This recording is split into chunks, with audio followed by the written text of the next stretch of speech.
নাতি মাথায় ঘুষি মেরেছে, ছেলে লাঠি ভেঙে দিয়েছে।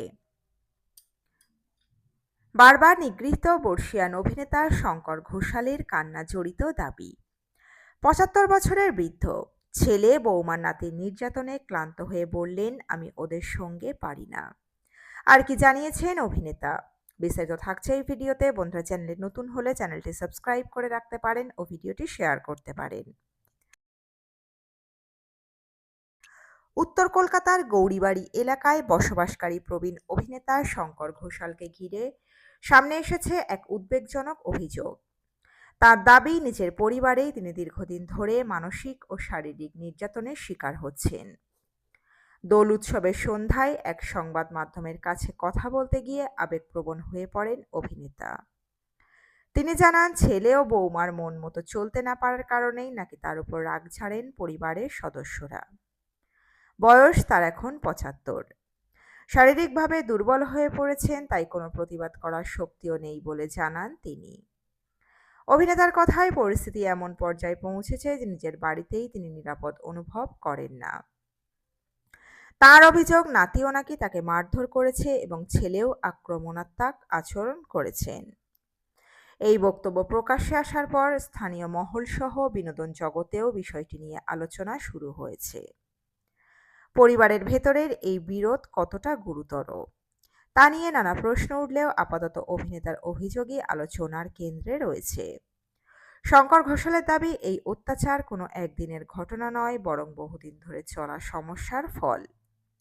তিনি বলেন, কয়েকদিন আগেই ধাক্কা মেরে তাকে ফেলে দেওয়া হয়, ফলে পায়ে চোট লাগে এবং রক্তপাতও হয়। বয়সজনিত সমস্যার পাশাপাশি তিনি পার্কিনসন্স রোগে ভুগছেন, যার কারণে স্বাভাবিক জীবনযাপন আরও কঠিন হয়ে উঠেছে তার। ঠিকমতো খাবার পান না বলেও অভিযোগ করেন তিনি। অসুস্থতার কারণে দীর্ঘদিন ধরে অভিনয় জগৎ থেকেও দূরে থাকতে হয়েছে তাঁকে। একসময় কাজ করে যে সঞ্চয় করেছিলেন, চিকিৎসা ও সংসারের খরচে তা প্রায় শেষ হয়ে এসেছে বলে জানান অভিনেতা। বর্তমানে তার অভিনেত্রী বোন রত্না ঘোষাল মাসে ৩,৫০০ টাকা সাহায্য করেন। সেই অর্থেই কোনোভাবে সংসার চলছে তাঁর।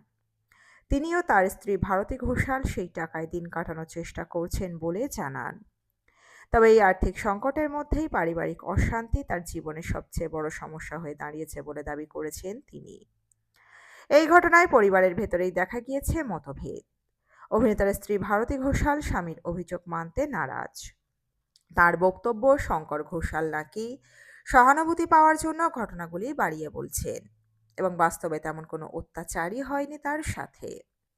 তিনি নিজের ছেলের পক্ষ নিয়ে বলেন, পরিবারের সমস্যার জন্য স্বামী নিজেই দায়ী। ফলে একই ঘটনা দুই বিপরীত বক্তব্য সামনে আসায় বিষয়টি আরও জটিল হয়ে উঠেছে। পরিবারের অন্য সদস্যদের সঙ্গে যোগাযোগের চেষ্টা করা হলেও বিস্তারিত প্রতিক্রিয়া পাওয়া যায়নি।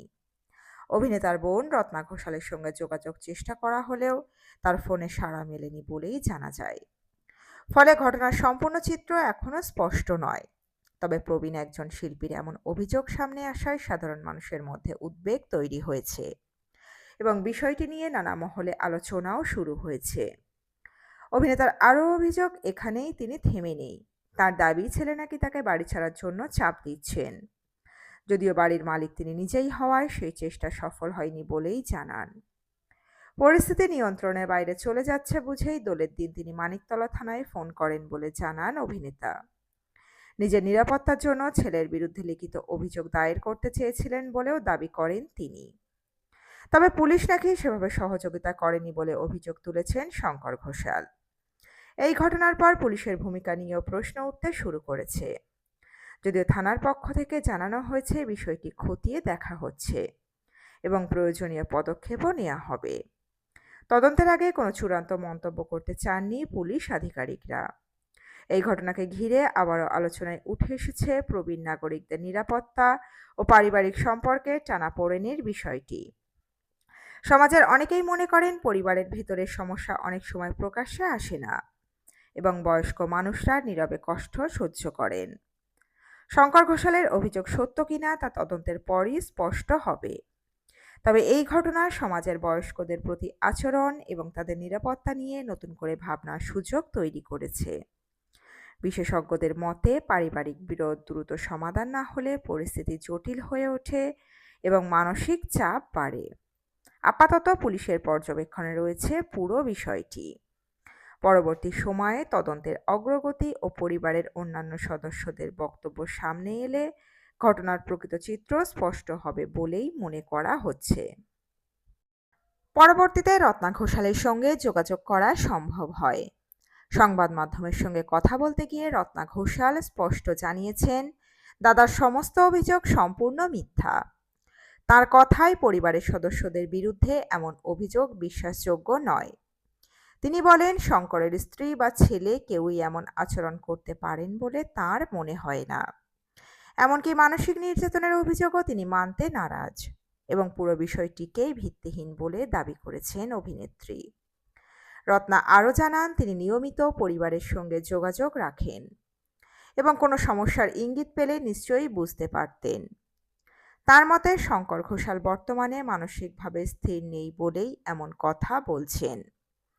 তিনি বলেন, প্রতি মাসে আর্থিক সাহায্য করার পরও তার নামে অপবাদ দেওয়া হচ্ছে, যা তাকে কষ্ট দিয়েছে। পুরো ঘটনাকে তিনি সাজানো গল্প বলেই মনে করছেন। উল্লেখ্য, বর্তমানে শঙ্কর ঘোষাল কলকাতার গৌরীবাড়ি এলাকায় পরিবারের সঙ্গে থাকেন। আগের মতো অভিনয়ের কাজ এখন আর নিয়মিত পান না তিনি। শারীরিক অসুস্থতার কারণেও কাজ কমে গেছে বলে জানা যায়। ফলে বেশিরভাগ সময় বাড়িতেই কাটাতে হয় এই প্রবীণ অভিনেতাকে এবং আর নতুন কাজের অপেক্ষাতেও থাকেন না তিনি। এদিকে অভিযোগ নিয়ে তার বক্তব্য জানতে সংবাদ মাধ্যমের পক্ষ থেকে শঙ্কর ঘোষালের সঙ্গে যোগাযোগ করার চেষ্টা হলেও ফোনে তার সঙ্গে কথা বলা সম্ভব হয়নি। ফলে এই মুহূর্তে বিষয়টি নিয়ে দুই পক্ষের ভিন্ন মত সামনে এসেছে আর পুরো ঘটনার সত্যতা নিয়ে ধোঁয়াশা থেকেই গিয়েছে। বন্ধুরা, আপনাদের কি মনে হয়? আপনাদের মতামত অবশ্যই কমেন্ট বক্সে রাখতে পারেন। এই পর্বে ছিল এতটুকুই। দ্রুত ফিরে আসবো এরকমই নতুন কোনো প্রতিবেদন নিয়ে। অজানা গল্প চ্যানেলের সঙ্গে থাকার জন্য সকল দর্শক বন্ধুকে অসংখ্য ধন্যবাদ। দেখতে থাকুন, চোখ রাখুন আমাদের অজানা গল্প চ্যানেলে।